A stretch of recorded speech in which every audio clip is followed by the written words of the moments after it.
सुनाओ रेडा लिमिटेड अब देखिए 238 रुपये 75 पैसे का प्राइस आ चुका है और यहाँ पर धीरे धीरे अगर आप देखें तो पीएसयूज के अंदर थोड़ा सा डाउन साइड यहाँ पर देखने को मिल रही है। इवन मार्केट के अंदर जो हो रहा है वो तो सभी को पता ही है, लेकिन चार्ट पैटर्न कुछ और कह रहा है, अपोजिट चल रहा है। कह रहा है कि इरडा को बेचना नहीं चाहिए इस वक्त। एंड जैसा कि आपने देखा Q1 का प्रिंट जो है वो पहले इरडा लेकर आया पीएसयू के अंदर। एंड अभी आपके सामने बाकी पीएसयू के नंबर आने वाले, जैसे कि IRFC हुआ, RVNL हुआ, आपका इरकॉन हुआ, एंड और भी यहाँ पर जो है आपके पीएसयू के नंबर आने वाले, NHPC के नंबर आने वाले। तो एक पीएसयू पैक का यहाँ पर जो है क्वार्टरली 1 का प्रिंट आने वाला है, वो काफ़ी ज़्यादा ड्राइव करेगा पीएसयू इंडेक्स को। ऐसे में इरडा के ऊपर भी बहुत बड़ा इंपैक्ट आएगा। अब वो नेगेटिव आएगा या पॉजिटिव आएगा ये देखने वाली बात होगी। ग्रोथ फैक्टर यहाँ पर देखा जाएगा, क्योंकि ट्रिगर्स तो सारे निकल गए, जो कि मैं हमेशा से आपसे कहता आया हूँ। एक साइकिल है एंड वो साइकिल अब जो है वो चलना बंद हो गई है। एंड देखिए मार्केट का जो सिनेरियो है, देखिए यूएस के अंदर कुछ और चल रहा है।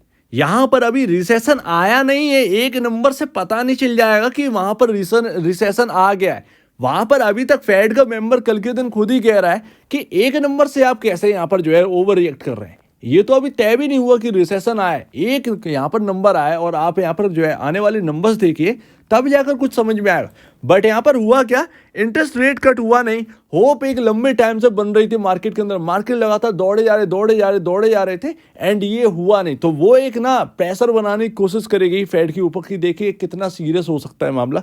बट फेड कुछ सुनने वाला नहीं है, क्योंकि एक नंबर से कुछ भी यहाँ पर तय होने वाला नहीं है। तो वो आगे के नंबर देखेंगे, सितंबर का भी इवन यहाँ पर आएगा। तो मार्केट जो है वो जैसा का तैसा यहाँ पर जो है रह सकता है, हायर साइड ना जाए, बट यहाँ पर जो है लोअर साइड कितना होगा ये सितंबर वाली मीटिंग पर पता चलेगा। एंड नेक्स्ट जो नंबर आएंगे वो पता चलेगा। तो ये मार्केट की कहानी है। आप बात करते हैं इरडा के ऊपर की, तो वो इरडा यहाँ पर है क्या कि पीएसयू पैक बहुत चला हुआ है एंड ट्रिगर्स तभी खत्म हो चुके हैं। आप देखें इंतरिम डिविडेंड से लेकर इंतरिम बजट से लेकर आपका इलेक्शन तक एंड फुल बजट तक, तो ये सारे ट्रिगर्स यहाँ पर खत्म हो चुके। ऐसे में बहुत तेजी से चल गए थे, तो कुछ ना कुछ तो मुनाफा वसूली यहाँ पर आती ही है किसी भी इवेंट के बाद। वही चीज़ यहाँ पर पीएसयू के अंदर होगी एंड यहाँ पर ट्रिगर खत्म होगा। तो यहाँ पर Q1 के ऊपर आप सबका ध्यान होगा, जैसी ग्रोथ आ रही होगी वैसे ही नंबर रिएक्ट करते हुए नजर आएंगे। इरडा का ऑलरेडी आ चुका है, सो दैट यहाँ पर ज़्यादा यहाँ पर है ही नहीं। ऊपर से अगर आप देखेंगे तो 100 रुपये के आसपास का डिस्काउंट होने जा रहा है, ऑलमोस्ट होने जा रहा है। सिर्फ और सिर्फ 20 या 15 रुपए की कमी रह गई है। एंड हायर साइड से इरडा के अंदर 25% का डिस्काउंट यहाँ पर जो है आपके सामने देखने को मिल रहा है। एंड एक बहुत ही नेगेटिव डेटा आपके सामने रखा हुआ है यहाँ पर म्यूचुअल फंड का, जो कि मैं लगातार कह रहा हूँ कि म्यूचुअल फंड पर नजर रखिए। म्यूचुअल फंड वाले बहुत बड़े कैश पर यहाँ पर बैठे हुए हैं, समझ नहीं रहे हैं लोग, बट यहाँ पर कैश पर बैठे हुए हैं।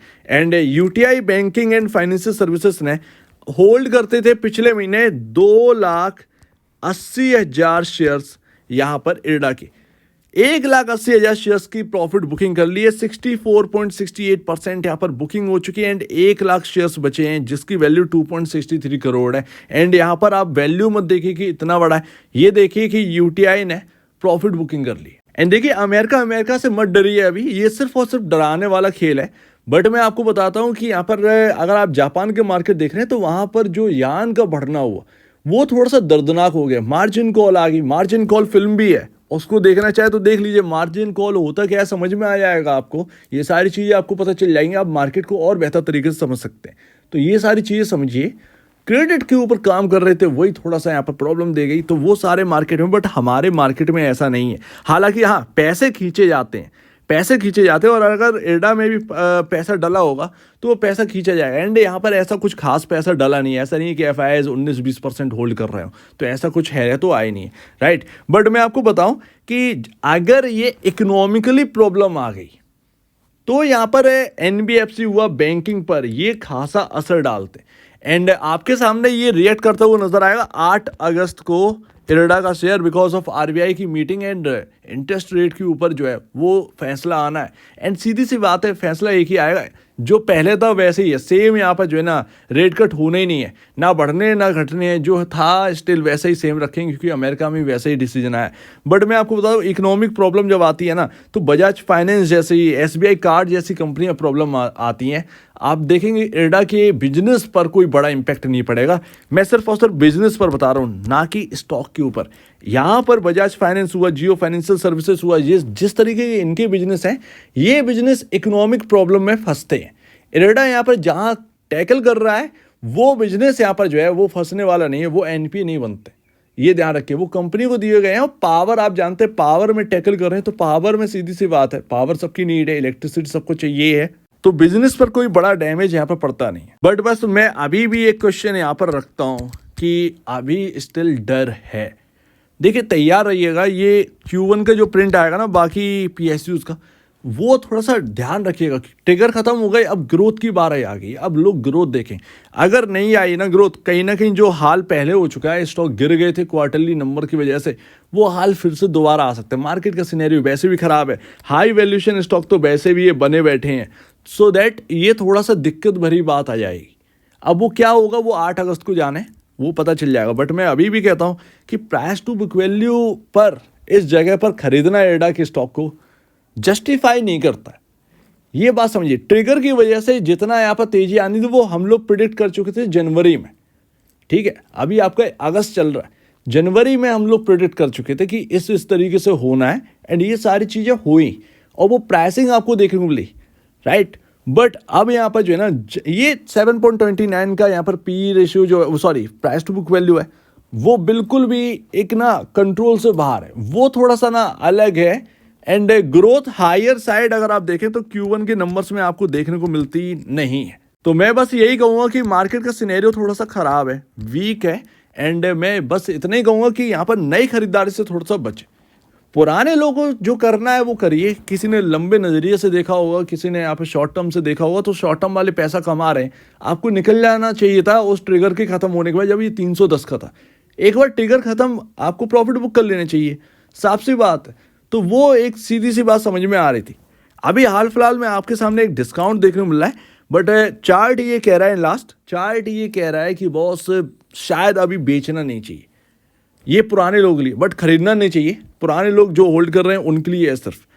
ये जो चैनल चल रहा था ना एक लंबे टाइम से, जब से ये शुरुआत हुई है इरेडा की, ये चैनल के अंदर आपको देखने को मिल रहा है। मैंने ऑलरेडी आपके सामने रख दिया था कि ये चैनल को अपने चार्ट पर लगा लीजिए, ज़्यादा बेहतर तरीके से आप इरेडा के चार्ट को समझ लेंगे, राइट। हाईएस्ट साइड हमें जो है वो प्रॉफिट बुकिंग दिखाई दी, एंड अब ये आ रहा है लोअर साइड। अब ये यहाँ पर जो ना लोअर ट्रेंड लाइन है वो आपको सपोर्ट देने वाली है, और उसका जो लेवल है वो आपका है 210 और उससे ऊपर का 210, 212, 214, 15, 16, 17, 18, वो दिन दिन के हिसाब से, जैसे जैसे दिन बढ़ेंगे वो और ट्रेंड लाइन ऊपर जा रही है ना, तो वो लेवल भी बढ़ते चले जा रहे हैं, राइट। जब तक ये ट्रेंड लाइन बची हुई है इरेडा के अंदर कोई प्रॉब्लम नहीं, साफ सी बात समझ में आ रही है। इरेडा एक लंबे टाइम से ट्रेंड लाइन को सपोर्ट दे रहा है, तो अभी भी सपोर्ट देने की कोशिश कर रहा है। एक बार ट्रेंड लाइन अगर टूट गई तो बस पीछे हट जाना है, ये एक समझ में आ रहा है। अगर ट्रेंड लाइन से नीचे यहाँ पर ट्रेड करने लगा एंड वापस से ट्रेंड लाइन को वापस से यहाँ पर जो है ना कैच नहीं कर पाता है स्टॉक, तो हमने अब तक के स्टॉक बहुत सारे देखे हैं वो नेगेटिव ही पैटर्न बनाते हैं फिर, ठीक है। तो ये बात रही ट्रेंड लाइन की। अब ये जो ग्रीन लाइन आप देख रहे हैं ये 50 डे में, ठीक है, ये आपका है 220 के लेवल पर, यानी कि आपके स्टॉक में एक मजबूत सपोर्ट जो है ना वो बने हुए हैं 220 एंड 210। ये 10 रुपए की रेंज जो है ना ये बहुत सपोर्टिव है, एंड ये आगे की डायरेक्शन जो है वो चेंज करेगी। या तो फिर इरेडा का यहाँ पर जो है ना अगर ये रेंज टूटेगी तो वो फिर यहाँ पर फॉल होगा, एंड अगर ये सपोर्ट यहाँ पर मिल रहे हैं एंड घूम रहा है स्टॉक, सो डेफिनेटली कहीं ना कहीं यहाँ से हायर साइड जाने के चांसेस निकल आएंगे इरेडा के अंदर। तो अभी यहाँ पर जब तक ये यहाँ पर सपोर्ट बना हुआ ना, ये 220 से 210 के बीच में ये जो जितने लेवल हैं, ये जितना बच पा रहा है उतना अच्छा है। इसीलिए यहाँ पर जो है ना समझ में आ रहा है कि अभी एकदम बेच कर खड़े हो जाना, ये यहाँ पर ना फालतू की बात होगी। डर कर खड़े हो जाना वो एक अलग बात है कि भैया मार्केट का गैप डाउन हो गया, तो वो अलग एक सिनेरियो बैठ जाता, उसमें कोई कुछ कर ही नहीं सकता। आप कुछ कर सकते हैं ना, कोई बड़ा फंड वाला कर सकता, कोई कुछ नहीं कर सकता। वो एक बिल्कुल डिफरेंट सिनेरियो। बट यहाँ पर जिस तरीके से मार्केट है एंड चीज़ें चल रही हैं, उस हिसाब से समझ में आ रहा है कि बॉस एकदम बेचकर बैठ जाना डर कर, तो वो बेवकूफ़ी वाली बात होगी। अभी हाल फिलहाल में 210, 220 इंटेक्ट है अभी स्टॉक के अंदर, तो ये चीज़ समझ में आ रही। जिसको भी ये समझ में आ रहा हो वो ज़रा अपनी स्ट्रेटजी इधर की तरफ बनाएं, एंड हाँ नई खरीदारी से बचें, ज़्यादा बेहतर है।